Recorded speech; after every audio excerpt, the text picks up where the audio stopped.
कविता का शीर्षक है ठहराव, क्योंकि आजकल की रनिंग लाइफ में ना everybody in a stress depression, तो one should have to be stop somewhere, कि कहीं ना कहीं हमको ठहरना पड़ेगा, दर्शन के लिए मंदिरों में जाना पड़ेगा, थोड़ा समझना पड़ेगा what is the purpose to be birth on the अर्थ।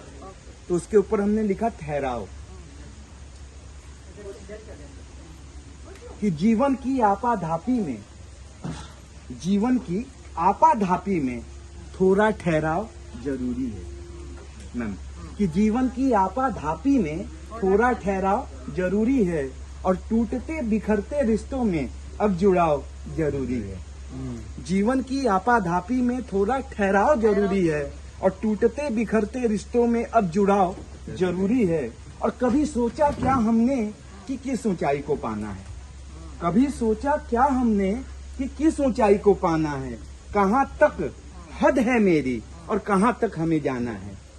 कभी सोचा क्या हमने कि किस ऊंचाई को पाना है, कहाँ तक हद है मेरी और कहाँ तक हमें जाना है।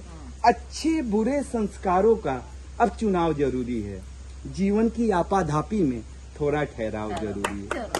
और इस नश्वर रूपी दुनिया में ये काया भी तो नश्वर है, that material body is also destroyed. इस नश्वर रूपी दुनिया में ये काया भी तो नश्वर है, कर्मों का संचित जमाधन ही जा पाता ऊपर है।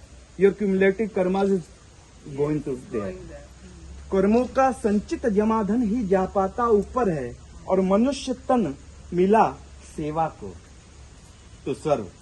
मनुष्य तन मिला सेवा को, जैसे इन्होंने उसकी सेवा की, इस दो देना सुझाव जरूरी है, जीवन की आपाधापी में थोड़ा ठहराव जरूरी। Very good. और हम लोग तो ऐसे हैं कि पूर्वा जो होता है चाय का कुल्हड़, उसमें भी आध्यात्म खोज लेते हैं, कि तेरी चुस्कियां गरम चाय पे कुछ इस कदर लगी, तेरी चुस्कियां गरम चाय पे कुछ इस कदर लगी, होंठों की छुअन से पुरवा तार तार हो गया। और मिट्टी की काया ने जब मिट्टी का छुअन किया, सच मानो पुरवे का एक पल भी गुलजार हो गया।